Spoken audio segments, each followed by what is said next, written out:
Սիրելի հեռուստադիտողներ, այսօր կանրադառնանք մի թեմայի, որը կարծում եմ շատ մեծ ցավոք սրտի տարածում ունի ողջ աշխարհում եւ Հայաստանում այդ թվում։ Այսօր շատ բուժառուներ դիմում են քրոնիկ հոգնածությունից, մշտական դյուրագրգիռ վիճակից, մոռացկոտությունից եւ ցրվածությունից։ Խոսենք այն մասին, ինչպիսի հիմնական ախտանշաններով է զուգակցում քրոնիկ հոգնածությունը եւ որ դեպքում դիմել նյարդաբանի, թե ռևմատոլոգի։ Այսօր կփորձենք իմ սիրելի գործընկեր Վալենտինա Սերգեևնայի հետ պարզել, որ դեպքում է ավելի ակնհայտ նյարդաբանական խնդիր եւ որ դեպքում ռևմատոլոգիական։ Հիշեցնեմ, որ քրոնիկ հոգնածության սինդրոմը կարելի ասել ողջ աշխարհում տարածված է եւ նույնիսկ ողջ աշխարհում ամենահաջողակ հայտնի մարդիկ, օրինակ Շերլին Սարգսյանը, մեր սիրելի դերասան Մորգան Ֆրիմենը, կարծում դուք եք շատ սիրում, Լեդի Գագան, երբ որ փնտրում ես, հա, քրոնիկ հոգնածություն, այս հանրահայտ դեմքերն են, ովքեր մեծ հաջողությունների են հասնում, չնայած իրենց այս տարածված համախտանիշի։ Դե ինչ, եկեք սկսենք հերթով հնչեցնել հարցեր եւ պարզել, թե որ պրոֆիլին է պատկանում այս կամ այն գանգատը։ Առաջին հարցը, որ ուզում եմ հնչեցնել, արթնանում ենք հոգնած, նույնիսկ լավ քնից հետո եւ այդ վիճակը չի անցնում ողջ օրվա ընթացքում։ Հիշեցնեմ, որ դեղինը այս ցուցանակը վերաբերվում է երկուսիս էլ, ես էլ եմ համաձայն։ Առաջինը մեկնաբանեմ ես, որ շատ հաճախ այո նյարդաբանական միգուցե հյուծված, հոգնածությունից, տևական սթրեսներից, քնի մշտական խանգարումից բուժառուն մարդը յուրաքանչյուրս կարող ենք արթնանալ հոգնածության զգացումով, լինել մի քիչ ընկճված եւ ողջ օրվա ընթացքում, այսպես ասած, այդ մարտկոցը այդպես էլ չլիցքավորվի։ Կարող ենք ասել, որ երբեմն նյարդաբանական կարող է լինել նման դեպքում։ Մեր դեպքում էլ հիմնական հիվանդությունները ռևմատոլոգիական, եթե խոսում ենք բորբոքային հիվանդությունների մասին, սրանք փոխկապակցված են, դες սրանց հիմքում ընկած է իմունային համակարգի սխալ աշխատանքը, որը առաջացնում է բորբոքում սեփական օրգանիզմի դեմ եւ բնականաբար այդ ամեն ինչը չէ որ եթե օրինակ մենք ունենում ենք, չգիտեմ, սուր ռեսպիրատոր վարակիչ, պես ենք մենք մեզ զգում, չէ։ Լավ չենք զգում, ուզում ենք տկար, ուզում ենք պարկենք, մարմինը մկանները ցավում են եւ այլն։ Հիմա պատկերացրեք, որ չկա վիրուս, բայց կա այդպիսի ռեակցիա օրգանիզմի, բնական է, մեր շատ պացիենտները հենց դրանից են գանգատվում, որը ամենաշատն է իրենց սահմանափակում իրենց ակտիվությունից։ Հաջորդ հարցը, հոգնածությանը միանում է մարմնի տարածված ցավ եւ մշուշոտ ուղեղ։ Մի քիչ հակված եմ ռևմատոլոգիական, բայց եւ նյարդաբանական ինչու ոչ, տեսեք գոյություն ունի քրոնիկ հոգնածության սինդրոմի հետ նաեւ քրոնիկ մարմնի ցավը, չմոռանանք ֆիբրոմիալգիան, մեր սիրած ձևակերպման մասին, որը տարածուն մարմնի ցավի եւ կարելի ասել բացառման ախտորոշում, այսինքն երբ որ ռևմատոլոգները որևէ խնդիր, բորբոքային մարկերներ ոչինչ չեն գտնում եւ նյարդաբանական էլ մի շարք հետազոտություններ կատարում են եւ տեսնում ենք, որ որևէ տեղ նյարդարմատ վնասված չէ,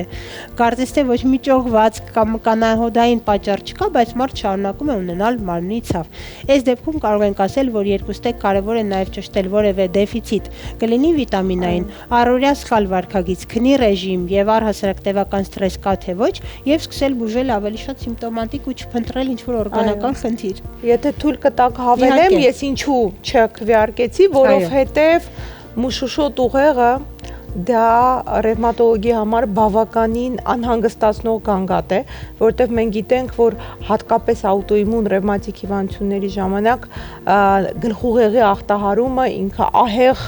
արտահայտություն է հիվանդության եւ եթե պացիենտը գանգատվում է, որ մշուշոտ է, լավ չեմ հիշում, հանկարծ եւ այլն, մենք շատ վախենում ենք, պացիենտին անմիջապես ուղղորդում ենք ուրեմն նյարդաբանի մոտ հասկանալու ինչ է կատարվում, ուղեղի ներգրավվածությունը, այո, ինչքանով է ուղեղի ներգրավվածությունը եւ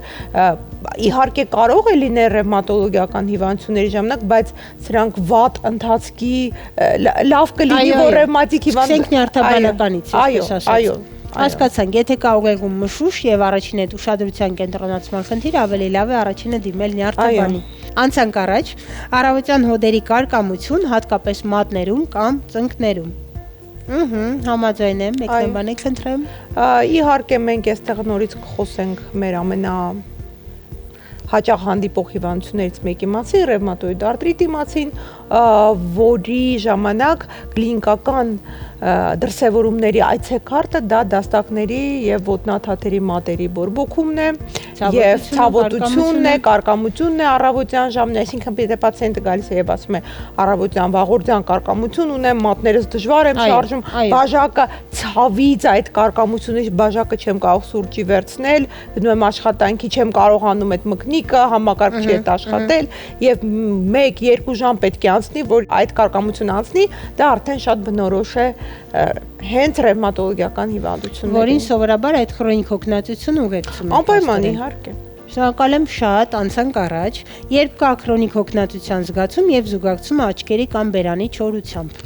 Դա երևի էլի մերն է։ Մի հիվանդություն, որ հիշեցի։ Այո, մի հիվանդություն, դա Շոգրենի հիվանդությունն է, որը կարող է լինել մենակ, այսինքն լինի առաջինային Շոգրենի հիվանդություն, կամ ուղեկցել այլ ռևմատիկ հիվանդություններ, այս հիվանդության ժամանակ առաջանում է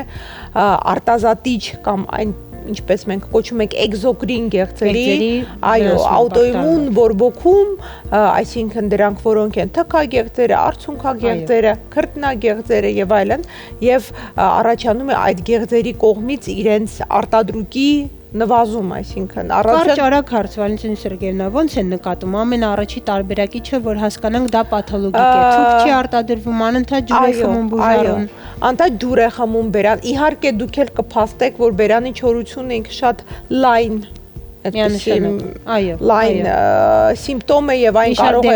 այո դեղորայքի հետ կապված լինել նյարդային խնդիրների հետ հոգեհուզական լարվածություն եւ այլն, այսինքն բերանի չորությունը ավելի էսպիսի մեզ ավելի շատ սկսում է անհանգստացնել, երբ որ լինում է աչքի չորություն եւ լինում է այդ չոր եւ մենք ուղղորդում ենք կամ պացիենտը դեռ գնում է ակնաբուժի մոտ, ակնաբուժը չափում է աչքի այդ կա այդպիսի թեստ, կոչվում է Շիրմերի թեստ եւ պարզվում է, որ արցունքի արտադրությունը քիչ է։ Իհարկե այսօր շատերս ունենք աչքի չորություն, կապված օրինակ նույն լինզաների հետ, մենք գիտենք երբեմն այդ տեսողության խանգարումները շտկելու համար մենք չենք կրում ակնոց, կրում ենք լինզաներ, անընդհատ գադջետներ, էկրանը եւ այլն, այսինքն բայց այս համակցման մասին է։ Բայց սովորաբար արդեն ակնաբուժները կարողանում են տարբերակել սա պարզապես չորություն է գադջետից, լինզայից եւ այլն, թե սա չորություն է իրոք պաթոլոգիական եւ իհարկե եթե մենք ունենանք առաջադեմ հիվանդություն, այդտեղ նաեւ այլ սիմպտոմներ կլինեն։ Շնորհակալ եմ բովանդակալից մեկնաբանման համար, անցանք առաջ, հոգնածությունն ուղեկցվում է պարբերական հոդացավերով կամ այտուցներով։ Նյարդաբան այստեղ անելիք չունի։ Այո, այստեղ այտուցը շատ հաճախ օրինակ բուժարում գալիս է մի ոտքա այտուցված են։ Այստեղ շատ կարեւոր է հասկանալ ցավոտ այտուց է թե ոչ։ Ինչու է կարևոր։ Որովհետև եթե մենք ունենք հոդի բորբոքում, ապա ինչ է հոդի բորբոքումը, դա ցավ, այտուց, շարժումների սահմանափակ։ Երբեմն պացիենտը գալիս է ոտքա այտուցված է, մեկը, երկուսը, բայց բացառապես ցավ չի նշում ինքը կարող է անոթային լինել։ Այո, այսինքն ինքը նշում է ծանրություն, բայց այստեղ մենք հենց մեխանիկական քայլելու, ոտքը գետնին դնելու ցավ ունենք, շարժումների խիստ սահմանափակումով է այն ուղեկցվում։ Եվ բնականաբար մենք երբեմն լինում է մենք չենք հասկանում ինչ է կատարվում, եւ այստեղ արդեն օգնության են գալիս հետազոտությունները, ուլտրաձայնային դուպլեքսը եւ այլն, որոնք օգնում են, որ մենք հասկանանք ինչ է կատարվում։ Բայց ավելի հավանական է մեր ռևմատոլոգիականները, այսօր կարծես թե նյարդաբանը հանգստանում է սիրելի հեռուստադիտողներ։ Նախավերջին հարցը, ունենք երկարատև ոչ բարձր, ոչ տենդային, այսպես ասած, ջերմություն եւ էլի հոգնածության զգացում։ Նյարդաբանականի բնորոշ չէ այդպես տենդը եւ սուբֆեբրիլ, հա, ջերմությունը, ինչ կասկածել ես դեպքում, եթե կա մշտական ցածր ջերմություն։ Ամեն ինչ։ Այստեղ տեսեք, եթե ակնհայտ էլ ոչինչ չկա, բացի ջերմությունից եւ հոգնածությունից, սա կոչվում է անհայտ ծագման տենդ։ Եվ մենք փորձում ենք ռևմատոլոգը այն մասնագետներից մեկն է, որը պիտի զննի այդ պացիենտին, այստեղ ես այսպես կասեմ, երևի երկուսս էլ պիտի բարձրացնենք, որովհետև երբեմն նորից այդ, ես չգիտեմ, այդ հոգեհուզ, այդ փսիխոսոմատիկ սինդրոմների մեջ նաև մտնում է այդ բարորակ սուբֆեբրիլիտետը, որտեղ որ ոչինչ չկա, եւ ես չգիտեմ ճիշտ կասեմ թե չէ, երբեմն օրինակ ֆիբրոմիալգիայի ժամանակ պացիենտները հարցնում են իսկ ինչու է այսպես ոչինչը ախտարված չի, բայց ես այսպես եմ մեկնաբանում, դուք ասեք ճիշտ թե ոչ, ես ասում եմ, որ ձեր նյարդային համակարգը վերցնում է այդ ամենօրյա սթրեսը եւ երևակայի դուք ավելի ինտրովերտ անձնավորություն եք, ինչ պատճառով չեք կարողանում արտահայտել այն եւ նյարդային համակարգը վերցնում է եւ այդ սթրեսը դարձնում է ինչ որ մի ուրիշ բան, ցավ,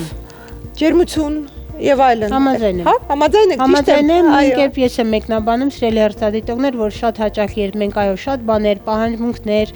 հույզեր, մեր ներսում ենք այսպես պահում եւ կուտակում, մեր օրգանիզմը մեր փոխարեն այդ արձագանքը ֆիզիկական դրսևորումների եւ գանգատների տեսքով մեզ հիշեցնում է,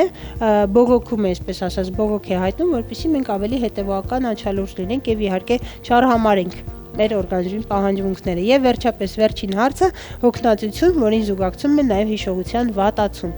Դե այս դեպքում կարծում եմ, որ ավելի շատ նյարդաբանական,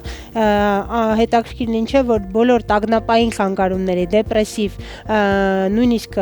ոչ շատ խորացած այսպես վիճակներում ամենառաջին դոմենը, որ տուժում է, դա մեր հիշողությունն ու ուշադրությունն է։ Շատերիս թվում է, որ առաջինը պետք է պարտադիր լինի ընկճվածություն եւ տրամադրության անկում, բայց արի ուտես, որ առաջին գանգատը եւ դրսեւորումը դա զուտ մեր հոգնածության հետ մեկտեղ ցրվածությունն է։ Մոռացկոտությունը տարական կենտրոնացման կարողությունը, որ նախկինում մենք կարողանում ենք մի փոքրիկ այսպես հավաքվել եւ լիքը գործեր կատարել, իսկ այս պահին մենք ուղղակի դժվարանում ենք տարական մեր ամենանույնիսկ փոքրիկ առաջադրանքները վերջին ու ավարտին հասցնել։ Այս դեպքում ավելի ճիշտ է դիմել նյարդաբանի, որպեսզի հասկանալ խոսքը միայն սթրեսի, քնի պակասի մասին է, թե ինչ որ այլ դեֆիցիտի նյարդային համակարգի կողմից։ Այս պահին պատրաստել էինք հարցեր այսքանը, կարծում եմ, որ թեման միգուցե բարդ էր եւ զուգակցող երևույթները շատ, փորձեցինք մաքսիմալ պարզունակ ուղղորդել թե նյարդաբանի, թե ռևմատոլոգի դիմել։ Այս պահին պատրաստել ենք այսքանը, շնորհակալություն, գնացինք առաջ։